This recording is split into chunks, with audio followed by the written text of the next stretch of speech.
누구나 기다렸던 바로 그 시기를 우리가 이제서야 추가적인 인하를 빠르게 할 생각이 별로 없다. 그러기 때문에 매파적 인하로 해석할 수 있을 거다라고 오를 수밖에 없는 시장이라는 것을 인정했다라고 상승으로 가기 위한 어떤 전 단계를 밟고 있는 상황입니다. 응집됐던 에너지들이 툭툭툭툭 터지면서 내년 상반기 시장은 좀 다른 양상으로. 안녕하세요. 사다리 경제 유선영입니다. 기준금리가 드디어 전격적으로 인하가 됐습니다. 25bp 0.25%포인트 인하가 됐는데요. 무려 3년 2개월 만입니다. 자, 우리는 기준금리가 인하될 것을 당연히 예견하고 있었고요. 다만 그 시기가 언제인가를 점쳐보고 있었는데요. 저는 11월을 좀 생각하고 있었는데 최근에 여러 가지 상황들을 보면서 10월이 될 수도 있겠다라는 생각을 했었고요.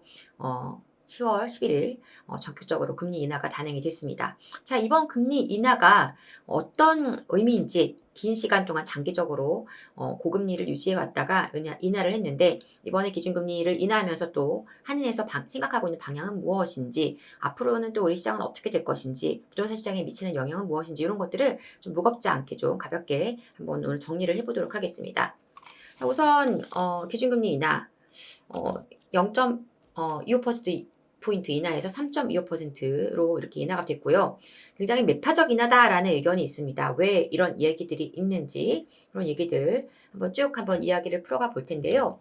그 통화정책 방향에 관련한 그 내용들 보시면 뭐 여러 가지 내용이 나와 있지만 사실상 그 금통위에서 이 기준금리의 방향을 잡을 때 어떤 생각을 가지고 했는지를 지금 알기 좋은 게 지금 기자간담회를 통해서 여러 기자들의 좀 날카로운 질문에 한은 총재가 직접 답변한 내용들이 굉장히 우리가 많은 내용들을 좀 읽어볼 수가 있습니다. 그래서 그 기자간담회 내용을 제가 좀 간략하게 몇 가지만 좀 정리를 해봤는데요.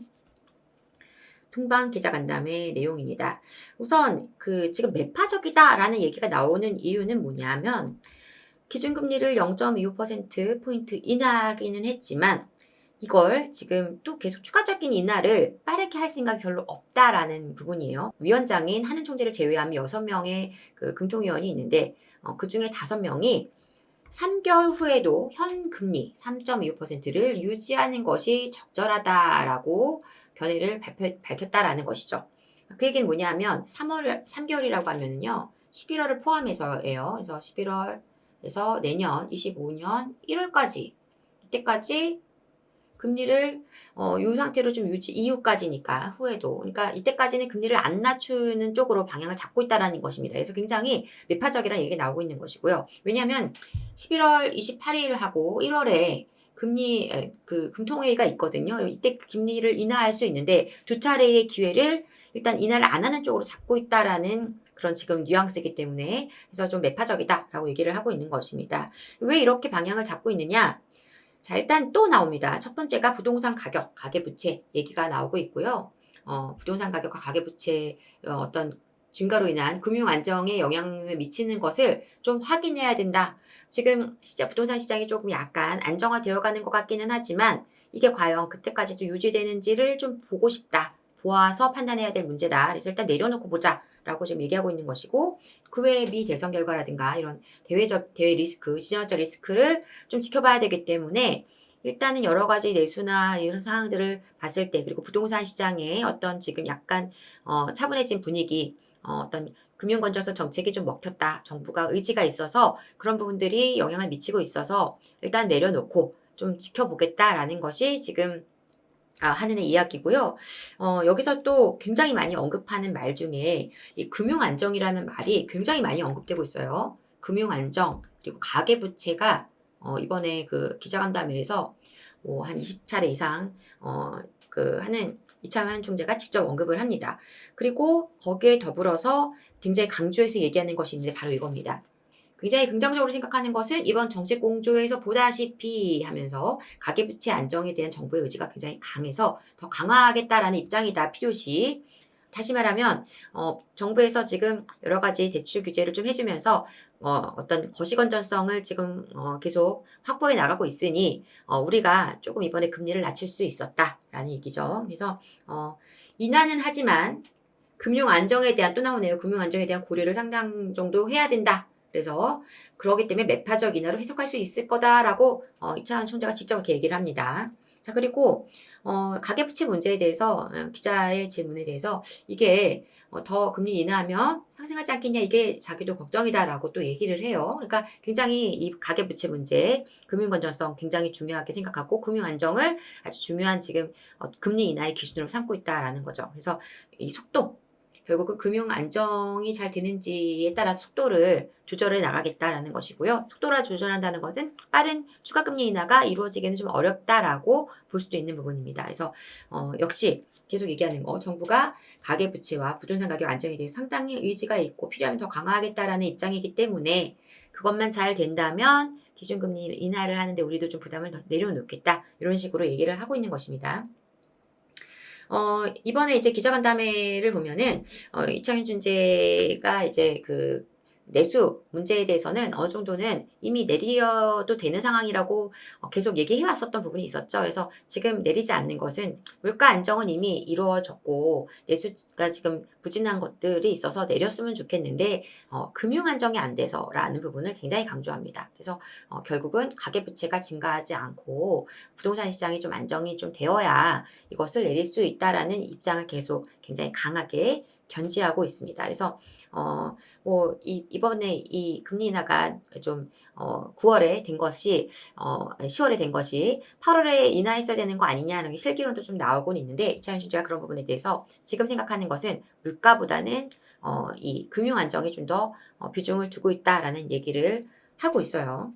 자, 그러면은 어쨌든 간에 이렇게 해서 금리가 인하가 됐고, 결국 이창용 총재의 얘기를 들어보면 이번에 이제 금통위에서 생각하는 중요한 부분은 결국은 대출에 대한 어떤 규제가 잘 이루어져서 금융 건전성을 계속 확보할 수 있다면 금리를 낮출 수도 있다. 그런데 그거는 한 3개월 정도 지켜보고 싶다라는 얘기를 정리할 수 있거든요. 자, 그래서 이번에 이 금리 인하의 이야기, 금리 인하의 상황을 놓고 우리가 좀 어떻게 시장을 좀 봐야 될지, 의미하는 것은 무엇인지 좀 정리를 해보면은요. 일단 저는 여러분들께 드리고 싶은 얘기는 일단 이거예요. 너무 흥분하지 말자. 흥분하지 말고 시장을 좀 대응하자. 물론 굉장히 좋은 소식입니다. 그래서 이거는 사실 3년 2개월 만에 금리 인하가 전격적으로 단행이 된 것이고요. 그래서 사실 피봇이 이루어진 것입니다. 누구나 기다렸던 바로 그 시기를 우리가 이제서야 만나게 된 것이죠. 그래서 굉장히 의미가 있는 것은 분명한데요. 그리고 이게 왜 의미가 있냐? 특히나 부동산 시장에서는 왜 의미가 있냐면, 사실 금리 인하가 이루어진 대부분의 시점에 부동산 시장은 상승으로 이어져 왔습니다. 그래서 이게 사실 하는 이창용 총재가 오히려 역으로 이런 얘기를 하는 거죠. 금리가 내려가면 부동산 가격이 오른다. 그래서 우리가 내리는 데 대해 부담을 느낀다라고 얘기하는 것입니다. 다시 얘기하면 지금 시장의 환경이 어떤 시장 자체의 에너지가 떨어져 있지 않다라는 것을 인지하고 있다라는 얘기고, 오를 수밖에 없는 시장이라는 것을 인정했다라고 저는 보고 있습니다. 그래서 금리를 내리는 순간 부동산 시장을 자극할 수밖에 없는, 여태까지 과거 역사가 그래왔고 지금 시장의 여건이 그렇다라고 판단하고 있다고 봅니다. 그래서 그런 것을 굉장히 좀 걱정을 하고 있는 것이거든요. 그래서 상승으로 이어지기는 할 거예요. 그렇지만 이창용 총재가 걱정하는 바로에 의해서라도 지금 기준금리 인하로 인한 단기 시장 영향은 미미할 수밖에 없는 것이 계속해서 강조하는 거, 어떤 대출에 대한 규제, 어떤 가계부채 증가하면 안 된다라는 걸 강조하고 있기 때문에 결국은 지금 상황에서는 금융당국의 가계부채 관리는 더욱더 강화되거나 유지가 될 것이거든요. 그래서 그 기조가 유지가 된다면 지금 어떤 대출의 환경들이 아주 더 좋아지기는 어렵습니다. 그래서 약간 사람들이 심리는 약간 움직일 수 있겠지만 빠르게 단기 시장이 막 급하게 바뀌어지기는 어렵다고 보는 거예요. 만약에 이런 상황 속에서도 정말 시장이 빠르게 막 거래량이 증가하거나 11월, 12월 들어오면서 막 급격한 어떤 가격 상승이 일어난다. 저는 오히려 이게 더 걱정스러운 환경이에요. 왜냐하면 그렇게 누르고 있는데도 올라간다는 거는 시장이 너무 과열이라는 거거든요. 그래서 어느 정도 차분한 어떤 시장 장세가 이어지는 환경으로 저는 갈 것으로 봅니다. 그렇다고 하락이 절대 아니고요. 강보합. 왜냐? 지금 보시면 주요 지역들은 10월에도 지금 오히려 또 신고가들이 띄엄띄엄해서 나오고 있어요. 그러니까 거래가 많지 않은 와중에도 주요한 어떤 리딩하는 지역들에서 거래가 나오면서 또 거기서 신고가 나온다는 거는 제가 지난 시간에도 말씀드렸지만 어떤 시장의 방향이 상승으로 가기 위한 어떤 전 단계를 밟고 있는 상황입니다. 그래서 시장이 떨어지는 게 아니라 그 강보합세 상승은 하긴 하지만 그게 아주 뜨겁게 막 강하게 모든 지역에서 나오지 못하다 보니까 강보합세를 유지하면서 좀 버텨주는 시장으로 갈 것으로 저는 보고 있고, 그래서 단기의 영향은 좀 아주 강하진 않을 것이다 이렇게 판단을 합니다. 그리고 굉장히 매파적인 입장을 보여주고 있어요. 그래서 3개월 이내에 3개월 이상 기준금리를 유지를 하겠다라는 것이기 때문에 3개월 이내에 금리 인하 가능성은 좀 낮다라는 것이죠. 그런데 이게 전제가 있습니다. 3개월 안에 무조건 그냥 유지하겠다가 아니라 상황을 지켜보겠다. 여러 가지 어떤 지금 부동산 시장과 가계 부채 그리고 더불어서 대외적인 변수들을 고려해야 한다라고 얘기를 하고 있습니다. 그 얘기는 뭐냐? 변수가 나오게 되면 뭐란 얘기죠? 내수 시장이라든가 대외의 변수가 있게 되면 금리의 변수가 생길 수도 있다라는 얘기예요, 역으로. 그래서 어떤 불확실성이 분명 존재합니다.